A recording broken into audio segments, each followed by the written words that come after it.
Qué bendición es estar juntos adorando a un Dios asombroso que nos ha dado vida nueva.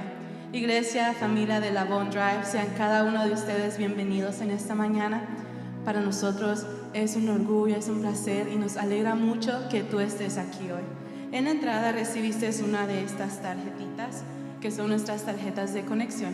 Te invitamos a que durante el servicio te tomes un tiempito para llenar tu tarjetita. Al terminar el servicio la puedes entregar a la salida. De esa manera nosotros sabemos cómo podemos servirte mejor como iglesia. También tú puedes escribir una petición por la cual te gustaría o por la cual necesitas oración. Para nosotros será un privilegio poder orar por ti. ¿Okay? La siguiente alabanza que vamos a cantar hace énfasis en ese Dios que nosotros adoramos. Ese Dios maravilloso, el autor del universo, creador de los cielos y la tierra, y el único digno de nuestra alabanza, iglesia. Así que les invito a que se unan con sus voces, a que nos acompañen con sus palmas en esta mañana, porque seguimos adorando a nuestro creador. Vamos todos así.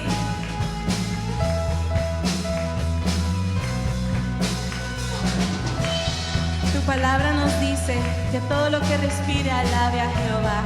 Y hoy venimos ante tu presencia con corazones gozosos a cantarte y exaltar tu nombre, Señor.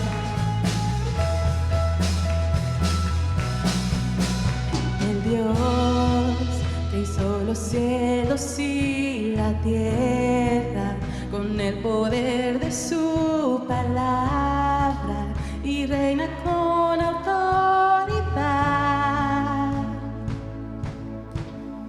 El Dios que aún los vientos le obedecen, una palabra es suficiente para los muertos levantar. Nadie es como Él, oh gran yo soy. Tú eres el Dios que adoramos, todopoderoso y soberano. Que se escuche tu voz, iglesia. Misericordia y poder para salvar. Tú eres el Dios que adoramos, quien derrotó la muerte y el pecado. Glorioso Redentor y Rey, te adoramos. Vamos todos con sus palmas.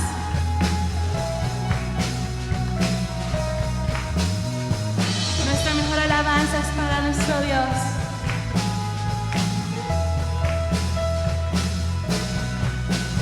El Dios que descendió desde su trono para llevar sobre sus hombros nuestra culpa y transgresión. Jesús, exaltado sobre todo, nombre sobre todo nombre, solo en Él hay salvación. Nadie es como Él, oh gran yo soy. Tú eres el Dios que adoramos, todopoderoso y soberano, grande en misericordia y poder para salvar. Tú eres el Dios que adoramos, quien derrotó la muerte y el pecado. Glorioso Redentor y Rey, te adoramos. Y levantamos nuestras manos en reverencia a nuestro Dios, porque para Él es toda gloria y para Él es toda la honra. Iglesia, cántalo con nosotros. A Él sea la gloria y el poder, todo es de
Alabamos su santo nombre, iglesia. Dale un fuerte aplauso al Rey.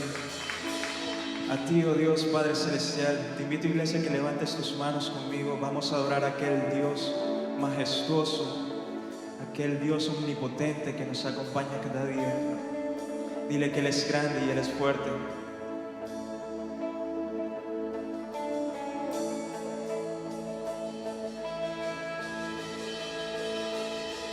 El esplendor de un rey, vestido en majestad, la tierra alegre está, la tierra alegre está, cubierto está de luz, venció la oscuridad. Y tiembla su voz, y tiembla su voz. Cuán grande es Dios, cántale, cuán grande es Dios, y todos lo verán. Cuán grande es Dios. Día a día Él está, y el tiempo está en Él, principio y el fin, principio y el fin. La Trinidad de Dios, el Padre Hijo, Espíritu, Cordero y el león, Cordero y el león. Cuán grande es Dios, cántale, cuán grande es Dios, y todos lo verán. Cuán grande es Dios.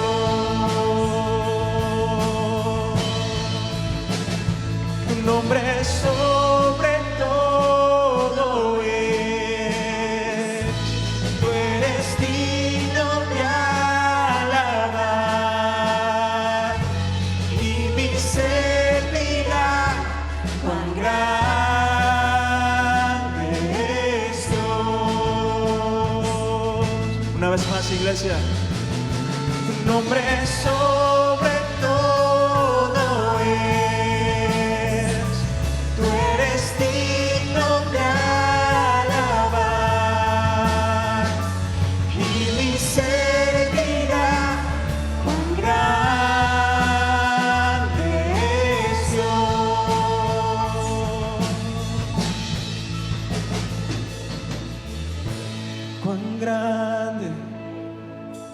Cuán grande es Dios, cuán grande es Dios, cuán grande. Vamos a decirle todos juntos, iglesia, una vez más, con mucho amor a Él, porque Él es grande. Dile conmigo, cuán grande es Dios, cántale, cuán grande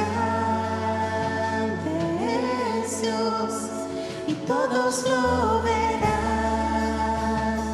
Cuán grande es Dios. No te canses de decirle que Él es grande. Dile, cuán grande es Dios, cántale, cuán grande es Dios, Y todos lo verán. Cuán grande es Dios. cuán grande, cuán grande, Cuán grande es Dios. Cántale,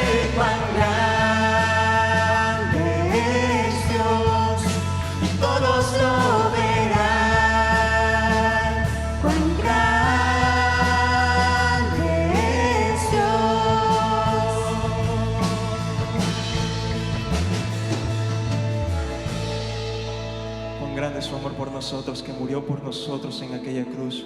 Una vez más, iglesia, vamos a decirle en una sola voz que Él es grande. Cuán grande es Dios, cántale cuán grande es Dios, y todos lo verán. Cuán grande es Dios.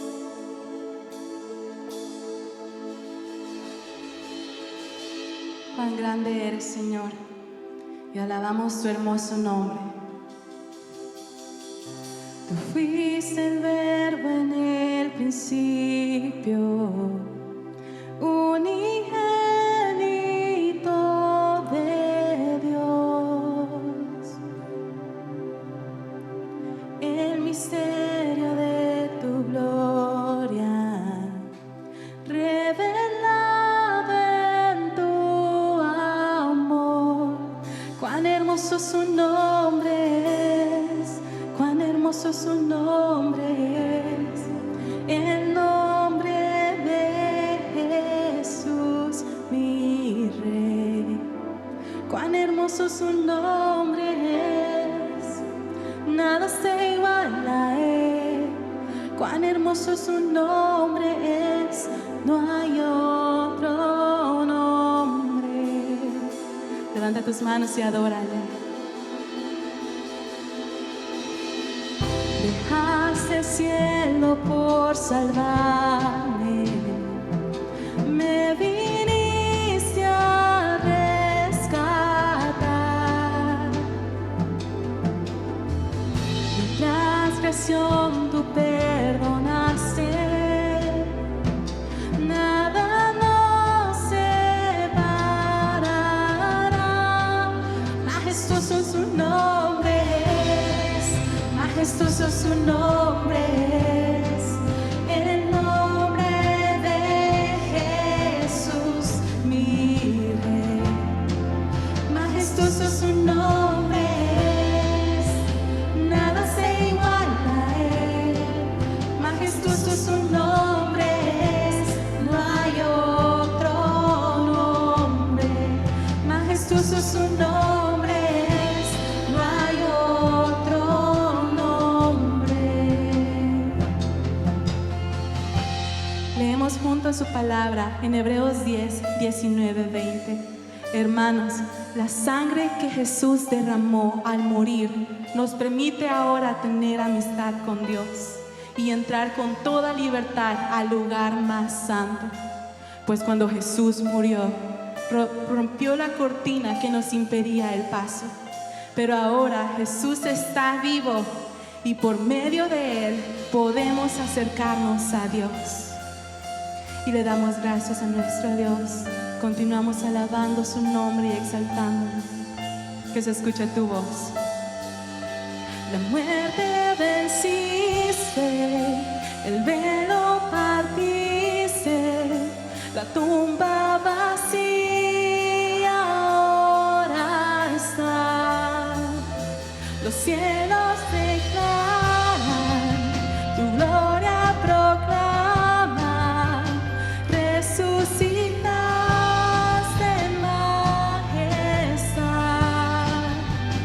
Inigualable, incomparable, hoy y por siempre reinarás. Tuyo es el reino, tuya es la gloria, tuyo el poder y autoridad. Poderoso su nombre es, poderoso su nombre es, el nombre de exalta su nombre, porque tenemos un Dios poderoso. Poderoso su nombre es, incomparable ser. Poderoso su nombre es, no hay otro nombre. Inigualable, incomparable, hoy y por siempre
Te alabamos a ti. Amén.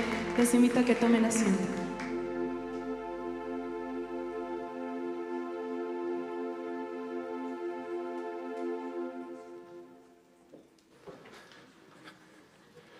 Mis hermanos, buenos días.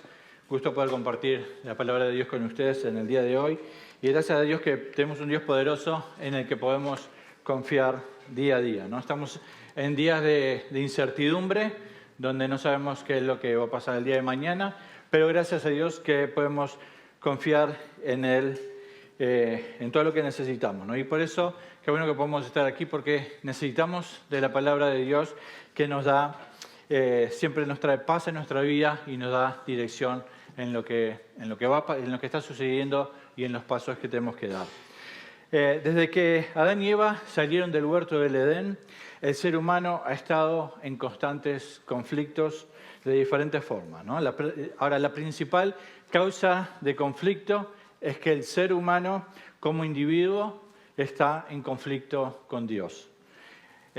Ahora, en este mundo tan conflictivo, Dios le ha dado a la Iglesia un rol sumamente importante y es fundamental para el desarrollo del plan de Dios. Y vamos a estar viendo entonces cuál es parte de ese plan que Dios tiene para nosotros. Hoy estaremos respondiendo a la pregunta de cómo Dios quiere que sirvamos a su propósito de reconciliar a un mundo condenado y conflictivo. Bien, oremos para poner este tiempo en las manos del Señor. Bendito Dios y Padre Celestial, gracias, Padre, por este día. Padre, gracias por tu amor, por tu misericordia, porque tú eres Dios soberano. Y gracias, Padre, porque podemos confiar y depender de ti sabiendo que tú estás en control de todas las cosas, Padre.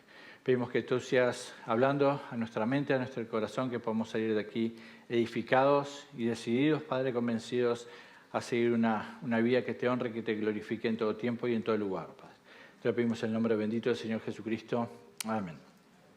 Bien, como decía hace un momento, desde que Adán y Eva salieron del huerto del Edén, el ser humano ha estado en constantes conflictos, ¿no? El libro de Génesis nos cuenta de que, aparte de la rebelión de Adán y Eva en comer el fruto prohibido, se escondieron de Dios y como consecuencia terminan saliendo de la presencia de Dios.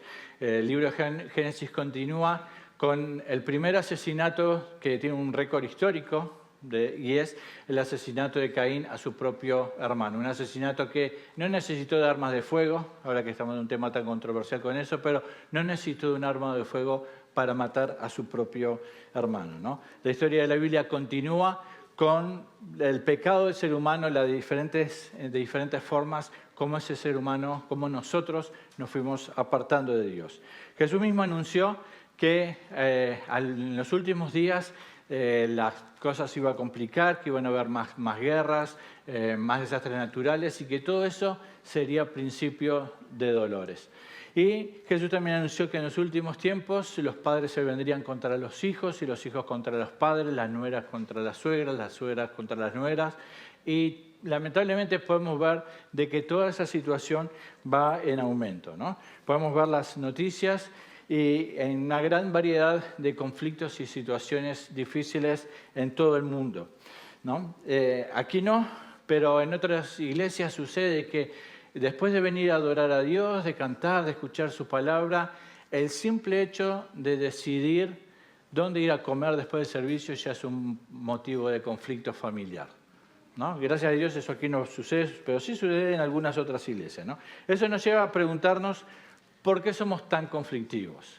¿No? Y la principal causa de conflicto es que el ser humano como individuo está en conflicto con Dios. Tenemos conflicto con otras personas porque tenemos un conflicto personal con Dios. La desobediencia de Adán le hizo echarle la culpa a Eva. Ahí tenemos el primer conflicto matrimonial registrado en la Biblia, ¿no? El Salmo 10:4, el salmista nos dice, el malo, por la altivez de su rostro, no busca a Dios. No hay Dios en ninguno de sus pensamientos. Eso es parte de la característica de nosotros como seres humanos. En el capítulo 1 del libro de Romanos, el apóstol Pablo nos describe cómo es esa decadencia del pensamiento humano donde no tiene en cuenta a Dios y por eso Dios lo entrega a una mente depravada para hacer las cosas que no convienen, ¿no? Si vemos en el libro de Santiago, nos da una descripción del origen de muchos de nuestros conflictos. En Santiago capítulo 4 dice: ¿de dónde vienen las guerras y los pleitos entre vosotros? ¿No es de vuestras pasiones las cuales combaten en vuestros miembros? Codiciáis y no tenéis, matáis y ardéis de envidia y no podéis alcanzar. Combatís y lucháis, pero no tenéis lo que deseáis porque no pedís. Pedís y no recibís porque pedís mal para gastar en vuestros deleites. O almas adúlteras, ¿no sabéis que la amistad del mundo es enemistad contra Dios? Cualquiera pues que quiera ser amigo del mundo se constituye enemigo de Dios. ¿O pensáis que la Escritura dice en vano: el Espíritu que Él ha hecho morar en nosotros nos anhela celosamente? La Biblia nos presenta solo dos posibilidades: o ser amigo de Dios o ser enemigo de Dios. El Señor Jesús decía que no se puede servir a dos señores, porque se amaría a uno o se aborrecería al otro. Sin embargo, pese a nuestro pecado, el Señor nos continúa amando. Quiero resaltar lo que dice ahí en el versículo 5, que dice: el Espíritu que Él ha hecho morar de nosotros nos anhela celosamente. Ese es el sentir de Dios por nosotros a pesar de nuestro pecado. Eso nos lleva al siguiente punto. En este mundo conflictivo, la Iglesia tiene un rol fundamental en el plan de Dios con la humanidad, ¿no? Pero cuando hablamos de la Iglesia, tenemos que diferenciar que la Biblia utiliza el término Iglesia para diferentes cosas. Lo primero es la Iglesia universal. La Iglesia universal es el conjunto de creyentes de todo tiempo, de todo lugar, que forman parte del cuerpo espiritual del cuerpo de Cristo, son parte de la esposa del Cordero, aquella por la cual Jesucristo dio su vida y derramó su sangre para que los que creen en Él sean parte de ese cuerpo. Cualquier época, cualquier lugar, son parte de la Iglesia universal. Tenemos también la iglesia local. La iglesia local es el conjunto de creyentes de un tiempo y de un lugar específico, como lo somos nosotros aquí en la Bond Drive. Esto es una iglesia local. Pero también tenemos otro grupo de personas que se identifica como iglesia, un grupo de personas que se reúnen en un lugar, pero que el Señor está fuera.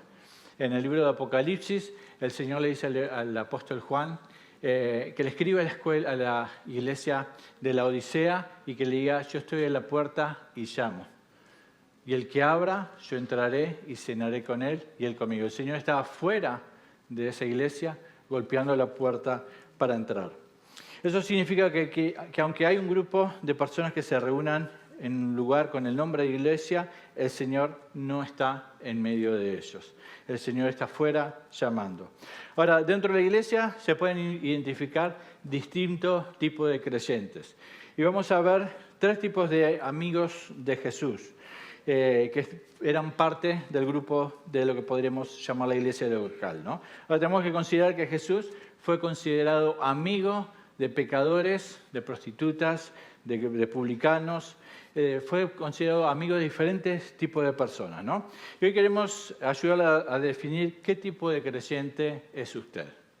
Algunos de ellos Jesús les llamó amigos.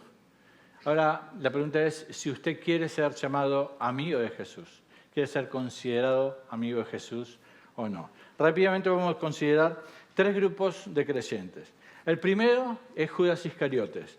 Y todos recordamos a Judas Iscariote como el que traicionó a Jesús con un beso, ¿no? Pero Judas Iscariote fue uno de los 12 que Jesús eligió como su discípulo. Judas Iscariote caminaba con Jesús, comía con Jesús, escuchaba sus enseñanzas, veía sus milagros. Judas era uno del grupo íntimo de Jesús. Y era el que tenía el tesorero, no se me ofenda ningún tesorero de iglesia, pero era el tesorero del grupo. Era el que tenía la bolsa de dinero que utilizaban, ¿no? Y él era el tesorero, pero él robaba de ese tesoro, ¿no? Sin embargo, Jesús lo conocía. Eso no era extraño para Jesús. Jesús conoce el corazón de cada uno. Y Jesús conocía a Judas, conocía que era ladrón y conocía que era el que lo iba a entregar. Y es interesante considerar que cuando Judas viene a entregar a Jesús, ¿no? Lo saluda, le dice, salve maestro, y lo saluda con un beso. Ahora, podemos ver de que Jesús en ese momento no le pregunta, ¿qué estás haciendo? ¿Por qué me estás haciendo esto? ¿Por qué me traicionas? Jesús lo llama amigo. ¿A qué vienes? ¿No? Y es interesante que Jesús porque Jesús sabía a qué venía Judas. Y sin embargo le dice amigo, ¿no? Jesús sabía que Judas había venido a entregarle, ¿no? Así que uno de los grupos de los amigos de Jesús es el que está formado por personas que son como Judas. Personas que han estado con Jesús, han escuchado de sus enseñanzas, pero llegado el momento traicionan a Jesús para seguir sus propios intereses. El otro grupo es el que se llama el Señor, Señor, pero no hacen lo que el Señor les manda. Este versículo es muy claro, ¿no? Y es muy simple de entender. Se refiere a personas que están en el grupo, que escuchan la palabra de Dios, que escuchan el mensaje y que le dicen Señor, Señor, pero no responden, no obedecen a lo que el Señor les llama. No sé si les suena conocido esto. Lamentablemente, quizás muchos de nosotros caemos en algunos momentos en esta situación. Que le decimos Señor, Señor, pero sabiendo lo que el Señor quiere que hagamos, no lo hacemos, sino que hacemos otra cosa. El tercer grupo es los amigos porque obedecen, ¿no? Y dice, vosotros sois mis amigos si hacéis lo que yo os mando. Ya no llamaré siervos porque el siervo no sabe lo que hace su Señor. Pero os he llamado amigos porque todas las cosas que oí de mi Padre os las he dado a conocer. Ahora la pregunta es, ¿qué tipo de persona cercana a Jesús es usted? ¿Usted es de las personas que es un amigo como Judas, que traicionó a Jesús por sus propios intereses? ¿O es de aquellos que dicen Señor, Señor, pero no obedecen a lo que el Señor les manda? ¿O es de aquellos que son considerados a los que Jesús llama amigos porque obedecen a Jesús, ¿no? Entonces, amigo, porque haces lo que Dios dice o porque lo que el Señor te dice que tienes que hacer. Vivimos en un mundo de constante conflicto, enemistado con Dios, pero Dios le ha entregado a la iglesia un rol fundamental. En el pasado mes de febrero, aquí en la iglesia celebramos el Festival de las Naciones, con un énfasis en misiones, donde conocimos a diferentes misioneros que estaban sirviendo en diferentes lugares y conocimos parte de ese ministerio que están desarrollando tanto aquí en los Estados Unidos como en otro lugar. Eso tiene que ver directamente con la misión de la iglesia, de ir y hacer discípulos que hagan discípulos. En abril tuvimos la celebración de la Pascua, ¿no? Y la Pascua tiene que ver directamente tanto con la resurrección de Jesucristo como tiene que ver directamente con el ministerio de la reconciliación, que es lo que vamos a ver en el día de hoy. Dice ahí en 2 Corintios capítulo 5, versículo 19, dice que Dios estaba en Cristo reconciliando consigo al mundo, no tomándole en cuenta a los hombres sus pecados. Ese es el ministerio de la reconciliación, que Dios estaba en Cristo reconciliando consigo al mundo, no tomándole a los hombres sus pecados. Lo primero que vamos a conocer es que Dios obra la reconciliación. Dios tomó la iniciativa de reconciliarnos con Él mismo. Dice el versículo 18, todo esto proviene de Dios que nos reconcilió consigo mismo por Cristo. Que Dios estaba en Cristo reconciliando consigo el mundo, no tomándole en cuenta a los hombres sus pecados. Dos cosas que debemos tener en cuenta es, primero, que el ser humano nace físicamente condenado al infierno. Lo segundo es que nuestras acciones en nuestra vida física actual, corroboran, verifican que ese sacrificio de Jesús era necesario porque nosotros somos pecadores y estamos condenados. Santiago 5:6 dice que habéis condenado y dado muerte al justo y Él no os hace resistencia. Aunque nosotros podemos decir, pero yo no estuve cuando crucificaron a Jesús, el hecho es que si hubiéramos estado, hubiéramos sido uno de los que gritaba, crucifícale, porque preferimos nuestro pecado que servir a Dios. Y sin embargo, Él no nos hace resistencia. hace un poco más de 2000 años, aunque todavía no habíamos nacido, aunque todavía no habíamos cometido un pecado, el Señor Jesús estaba dando su vida para reconciliarnos con Él, para pagar nuestro pecado y reconciliarnos con Él. Una vida, un pecado que todavía no habíamos cometido, pero que Jesús sabía que lo íbamos a hacer. Y Él, antes, hace más de 2000 años, dio su vida para pagar por un pecado que todavía no habíamos hecho, pero que lo cometimos, que lo hicimos. Un pecado que nos enemista de Dios, un pecado que nos separa de Dios. Sin embargo, Dios en su inmenso amor y misericordia, desde antes de la fundación del mundo, había dispuesto el sacrificio de Jesucristo como ese cordero para pagar por nuestros pecados. Desde antes de la fundación del mundo, Dios ya sabía que íbamos a existir, sabía que íbamos a pecar y ya nos estaba dando ese medio de reconciliación.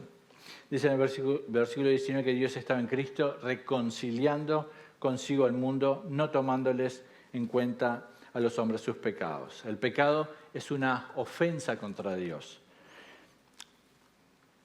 La reconciliación, por otro lado, es un cambio de actitud donde en vez de castigar la ofensa, se pasa por alto la ofensa con el objetivo de restablecer la paz. Voy a leerlo de vuelta esta definición porque es sumamente útil para nuestra vida cuando estamos pensando en reconciliar. La reconciliación es un cambio de actitud donde en vez de castigar la ofensa, se pasa por alto la ofensa con el objetivo de restablecer la paz. Eso fue lo que hizo el Señor con nosotros. La condenación es lo opuesto a la paz de Dios. La persona que no quiere la paz con Dios automáticamente está eligiendo estar en la condenación eterna. Son dos lugares diferentes, son dos lugares opuestos. Por un lado tenemos el lugar de la paz de Dios y por otro lado tenemos la condenación de la ira de Dios. Es una cuestión de elección, ¿dónde quiero estar? ¿En la paz de Dios o en la ira de Dios? Estando en la paz de Dios, somos receptores del amor, de la gracia, de la misericordia de Dios, de todo lo bueno que viene de Dios. Estando en la condenación, ser receptor solamente de la ira de Dios. Ahora, Dios es santo y el pecado es una ofensa contra Dios. Y toda ofensa merece ser castigada. Para entender esto de la santidad de Dios y del castigo, podemos considerar uno de los nombres de Dios que es fuego consumidor. Fuego consumidor. La pregunta es, ¿quién de ustedes se animaría a tratar de tomar fuego en sus manos sin quemarse? Sería absurdo. Sabemos que si tomamos fuego en la mano, nos vamos a quemar. Bueno, Dios es fuego consumidor. En la santidad de Dios no puede haber pecado. Por eso es imposible que un pecador entre en la santidad de Dios. Es como que a algún famoso se le ocurra hacer un hotel en el sol. ¿Usted compraría una reservación en un hotel en el sol? ¿Por qué? Porque antes de llegar ya estaría quemado. Bueno, lo mismo pasa con la santidad de Dios. Es imposible tratar de acercarse a la santidad de Dios sin ser consumido por ese fuego consumidor. Sin embargo, Dios provee el medio de salvación para no ser consumidos y esa es la reconciliación a través de Jesucristo. Por eso Dios obra su justicia en Cristo y en el sacrificio de Cristo se paga el castigo de nuestro pecado. Y esto es importante resaltar. Dios no es que simplemente perdona nuestros pecados. Perdona nuestros pecados porque se pagó la deuda del pecado. Jesús pagó la deuda que nosotros teníamos con Él. De parte de Dios, la deuda ya ha sido pagada en Cristo. El perdón ya ha sido dado por completo. La reconciliación ya ha sido establecida. De parte de Dios ya está todo hecho. Por eso Jesús dijo, consumado es. El asunto es cómo nosotros respondemos a ese obrar de Dios. Esto nos lleva al siguiente punto, que Dios nos reconcilia en Cristo. Nuevamente dice, Dios estaba en Cristo reconciliando consigo al mundo, no tomándole en cuenta a los hombres sus pecados. Y la Biblia es muy clara en esto. no hay lugar a dudas, la única reconciliación con Dios es a través del sacrificio de Jesucristo. Dice en Hechos capítulo 4, versículo 12, en ningún otro hay salvación, porque no hay otro nombre bajo el cielo dado a los hombres en que podamos ser salvos. No hay un esfuerzo, no hay dinero, no hay religión, no hay nada a través del cual podamos ser salvos, solamente a través de Jesucristo. Así que Dios nos reconcilia consigo mismo a través del sacrificio de Cristo y nos reconcilia en Cristo, pero no nos reconcilia solamente para salvación, nos reconcilia con un propósito. Dios nos encarga el ministerio de la reconciliación. Dice el versículo 18, y todo esto proviene de Dios, quien nos reconcilió consigo mismo por Cristo y nos dio el ministerio de la reconciliación. Que Dios estaba en Cristo reconciliando consigo al mundo, no tomándole en cuenta a los hombres sus pecados, y nos entregó a nosotros la palabra de reconciliación. Dios nos dio el ministerio de la reconciliación y nos encargó la palabra de la reconciliación. Dios nos dio algo para hacer, que es desarrollar ese ministerio de la reconciliación. Y nos dio la palabra de reconciliación, que la palabra de reconciliación es que Dios estaba en Cristo, pasando por alto los pecados para reconciliarnos con Él. Yo no sé si ustedes se dan cuenta o no, pero Dios le dio a usted el ministerio de la reconciliación. Le entregó la palabra de la reconciliación. Yo no sé si usted se da cuenta de la importancia de eso. Y no sé si la persona que tiene a su lado se da cuenta de la importancia de esto, ¿no? Le voy a animar a preguntarle a la persona que tiene a su lado si ha recibido, si se ha reconciliado con Dios. Pregúntele, ¿ya estás reconciliado con Dios? ¿No? Si la persona le contesta que sí, entonces pregúntale, ¿eres un reconciliador? ¿O eres un pleitero? ¿Qué eres? ¿Eres un reconciliador o un pleitero? ¿No? Ahora, si esa persona le contestó que no, si esa persona le contestó que no está reconciliado, que no es un reconciliador, pregúntele si quiere reconciliarse con Dios. Ahora, esto es un ejercicio práctico, simple, de lo que es el ministerio de la reconciliación. Simplemente preguntarle a la otra persona si se ha reconciliado con Dios, si quiere reconciliarse con Dios. Es un ejercicio práctico para que veamos que no es tan complicado. Es así de simple. Esto es un ejemplo práctico, como le digo, ¿no? Dios nos encarga el ministerio de la reconciliación y eso implica que debo vivir reconciliado con Dios. Dios me ha dado el ministerio de la reconciliación, debo vivir reconciliado con Dios, ¿no? Dice en 1 Juan, el que dice que permanece en Él debe andar como Él anduvo. Y en Colosenses dice, por tanto, de la manera que habéis recibido al Señor Jesucristo, andad en Él. La salvación eterna no es un evento del día, es un estado de vida.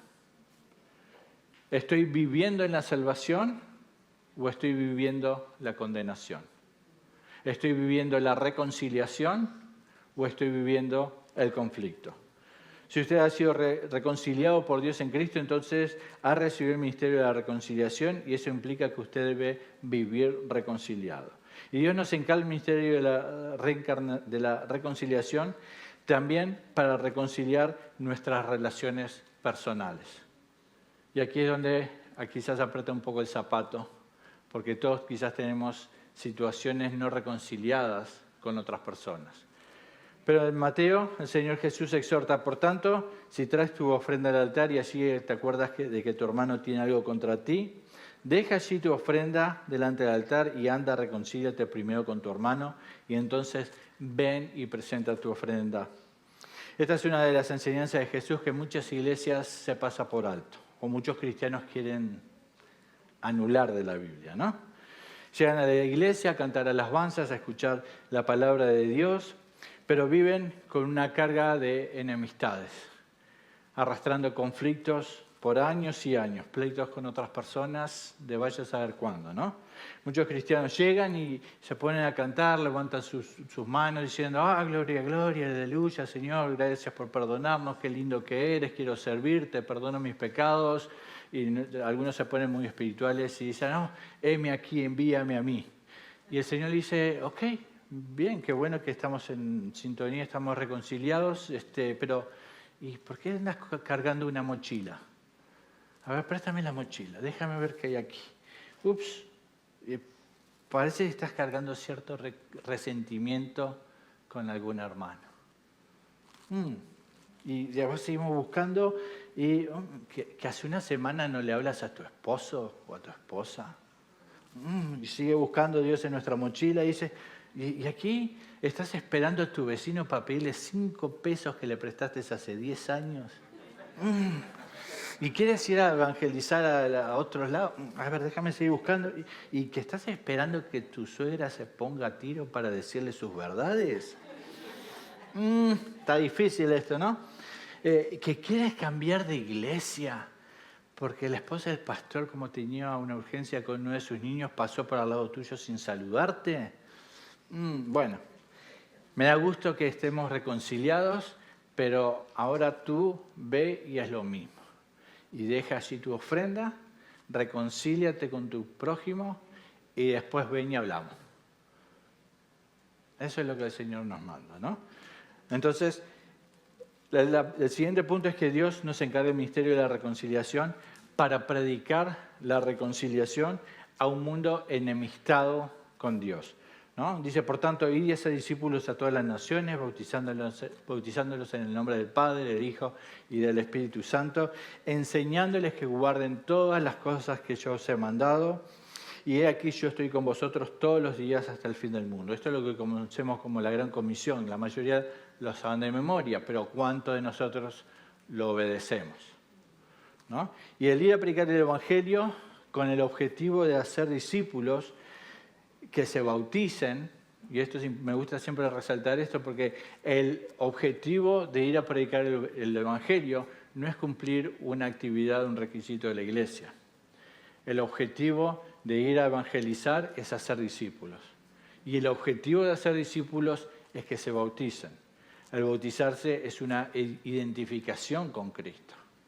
Entonces, el objetivo es ir a hacer discípulos que se bauticen y eso es desarrollar el ministerio de la reconciliación, ¿no? El hacer discípulos en Cristo, estamos reconciliando al pecador con Dios en Cristo. Ahora, ¿por qué deberíamos hacer esto? Ser un reconciliador debería ser la experiencia de vida del cristiano que ha sido reconciliado. Si yo he sido reconciliado con Dios, mi experiencia de vida debería ser la reconciliación, ¿no? Se ha reconciliado por Dios en Cristo, he recibido el Espíritu de Dios. Y ahora el Espíritu de Dios que mora en mí le dice a mi espíritu de que soy hijo de Dios. Y eso para las personas que tengan dudas si son salvas o no, bueno, esta es la evaluación más fácil que hay. El Espíritu Santo, si mora dentro mío, le dice a mi espíritu que soy hijo de Dios, ¿no? Ahora, veíamos anteriormente en el libro de Santiago también que dice que ese Espíritu de Dios que mora en nosotros, que mora dentro nuestro, nos anhela celosamente. Entonces tenemos el Espíritu de Dios que nos da la convicción de que somos hijos de Dios y que nos anhela, que quiere más de nosotros, ¿no? Entonces, ser un reconciliador debería ser la experiencia de vida del cristiano que ha sido reconciliado. Debe vivir reconciliado con Dios. Y debe vivir reconciliándose con el prójimo en Cristo. Y si ha sido reconciliado, debe vivir reconciliando al mundo con Dios. Así que, ¿por qué debería hacer esto? Versículo 14 de Corintios nos dice, porque el amor de Cristo nos constriñe pensando esto, que si uno murió por todos, luego todos murieron. Se ha sido reconciliado por Dios y ese Espíritu de Dios que está dentro, que le anhela, le constriñe para considerar el sacrificio de Jesucristo para reconciliación del pecador, ¿no? Ese constreñir es un sentido de urgencia interior. Es un sentido de urgencia interior que obliga a la acción, a hacer algo. No es una cuestión racional o pensamiento. Es decir, uno está espiritualmente forzado a reconciliar a la persona con Dios, ¿no? Versículo 15 dice, y por todos murió para que los que viven ya no vivan para sí, sino para aquel que murió y resucitó por ellos. Es decir que el objetivo de la reconciliación, de la salvación, no es que usted siga su vida a su manera, sino que ahora viva para Cristo, ¿no? Ese sacrificio fue para reconciliarnos con Dios y para que ahora que hemos sido reconciliados no vivamos nuestra propia vida, sino que la vivamos para el Señor. Versículo 17, de modo que si alguno está en Cristo, nueva criatura es. Las cosas viejas pasaron, he aquí, todas son hechas nuevas. Si usted ha sido reconciliado con Dios en Cristo, usted es una nueva criatura. Las cosas viejas pasaron y usted ha recibido el ministerio de la reconciliación, ¿no? Usted ahora es una nueva criatura reconciliada por Dios en Cristo. Y Dios le ha dado el ministerio de la reconciliación, le ha encargado la palabra reconciliación. Así que ser un embajador de la reconciliación en nombre de Cristo es el ministerio que Dios nos ha encomendado, que Dios le ha encomendado a cada uno de ustedes. Versículo 20 dice, así que somos embajadores en nombre de Cristo, y esto es importante, somos embajadores en nombre de Cristo. No es una propuesta si quieres ser. Si has sido reconciliado con el Señor, eres un embajador en nombre de Cristo. Así que somos embajadores en nombre de Cristo como si Dios rogase por medio de nosotros. Somos la voz de Dios a la comunidad. La forma en que esta comunidad conozca de Dios es a través de lo que nosotros decimos, ¿no? Es como que si Dios rogase por medio de nosotros, o rogamos en nombre de Dios, en nombre de Cristo, reconciliados con Dios. Cada uno de nosotros somos embajadores en nombre de Cristo, somos representantes de Dios. Todos tenemos deudas pendientes, ¿no? Todos tenemos deudas pendientes, ya sea con Dios o con otras personas. Y es tiempo de responder en ese ministerio de la reconciliación. Si soy un embajador de Cristo, en nombre de Cristo, si soy un ministro de la reconciliación y tengo cosas pendientes, tengo que ir a reconciliar, ¿no? Si usted conoce que tiene asuntos que reconciliar, quiero decirle que hoy es el día de la reconciliación. Asuma su nueva naturaleza en Cristo, ¿no? Viva como embajador en nombre de Cristo. Viva como ministro de la reconciliación. Viva reconciliado con Cristo. Y viva reconciliándose con su prójimo. Viva reconciliando al mundo con Dios en Cristo, ¿no? Este es el momento de responder a la palabra de Dios. De responder al llamado de la reconciliación. Este es el momento de ver qué tipo de cristiano es usted. Si usted es un cristiano como Judas, que en vez de aceptar la reconciliación, prefiere seguir en base a sus propios intereses, en base a sus propios beneficios, o es un tipo de esos cristianos que dicen, Señor, Señor, pero no me puedo reconciliar, porque tú no sabes lo que me hicieron. O es un tipo de cristiano al que Jesús le puede decir amigo, porque usted responde a la reconciliación y va no solo a reconciliarse con Dios, sino a reconciliarse con esa persona que quizás tiene alguna deuda pendiente con usted. Y la reconciliación es pasar por alto esa ofensa, porque su ofensa a Dios llevó a Jesús a la cruz. Su ofensa a Dios fue mayor que la que cualquier persona le puede haber hecho a usted.